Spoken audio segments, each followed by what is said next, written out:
Hey, Mrparka here to review one from Face Puncher and Brain Damage Films. And I had heard a little bit about this movie. It is called Crazy Murder. The trailer looked interesting, I must say. I'm not going to lie. So I was kind of interested when I got to review. I was like, all right, let's check this out. And like I said, I had just heard vague things and things like that. And my, oh my, what a crazy, crazy movie. Essentially, what we have here is it follows the story of a homeless, insane serial killer type guy who definitely has a fecal obsession. And what he does is it starts in winter and it ends in fall. It goes through 4 seasons. Essentially what we have here is this crazy guy. He's so good at it at points and so intense and brave, and the stuff he does, I almost kind of think that he's really just some kind of crazy guy they found to do it, because I can't imagine finding an actor willing to do a lot of this stuff in a public area in New York and stuff like that. I'm also very, very, very surprised they were not arrested for this movie. It's definitely guerrilla 100%. As far as what I feel about the movie, I'm not sure if I feel much like a negative or positive thing. I couldn't really recommend this unless you're really into the extreme insane films that just don't really have many boundaries, and it's definitely out there to kind of gross you out with a lot of the poop and walking down the street covered with crapping blood and crapping in his hand and rubbing it on his face and stuff like that. And I can't say I enjoyed watching that. I cringed a lot during this movie. I'm not gonna lie.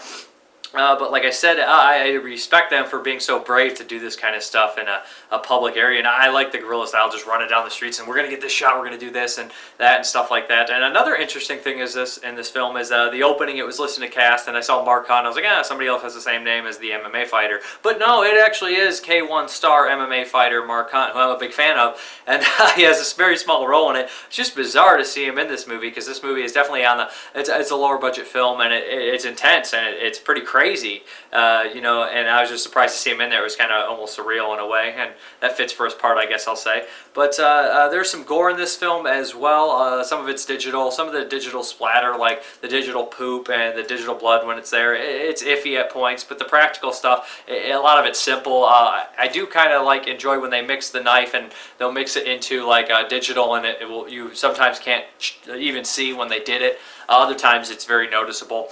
The way this guy dresses at points and the things he does with trash bags and the knives and things on his face and through his breathing and stuff like that, his rants, it's very unsettling. And also about the movie, it's kind of weird. It kind of gives me a very negative message. I don't know if this person's had bad experiences with homeless people, or maybe they're just from that area and they've seen it firsthand. I've not really seen that many violent homeless people, but I'm not around that many homeless people, I guess I'll say. Usually they just are holding a sign and asking for money is when I come in contact with a lot of homeless people.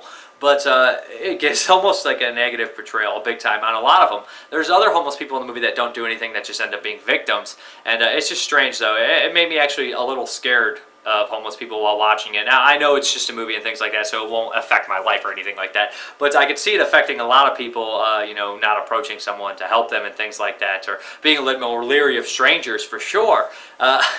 Because the stuff, this guy's just covered in crap and blood and nasty things like that, eating his own puke.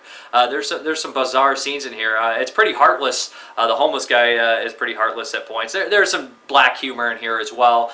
Scenes about this guy trying to sell MMA like muscle builder or something like that in Times Square, and he just gets knocked out one punch by the homeless guy. That's a little bit of dark comedy in here, but there's also just some cruel moments where somebody tries to help the homeless guy and he ends up killing them and things like that. Essentially, I don't know if there's really a point to the movie, or maybe just to kind of scare you or just be gross and insane, and it does all that kind of stuff. So I guess it succeeds in freaking people out and grossing them out more than a lot of movies have done in recent years. The camera work, a lot of it is, like I said, very, very guerrilla, a lot of handheld. I think it's all handheld, and some things are out of focus on purpose at points, and sometimes probably not on purpose. Also, one thing I will say is, back in the day, there used to be a lot of movies like New York Ripper and Maniac and stuff like that made the big cities look really grimy and dirty. This one makes the city look grimy and dirty, and that hasn't been like that in a very, very long time in films. I always hear that they're really cleaned up New York City and things like that. And the movies I saw as a kid always made me think New York City was so seedy and so gross, like Basket Case and Henenlotter movies and stuff like that. And this one definitely makes a lot of the city look pretty scary and gross and insane.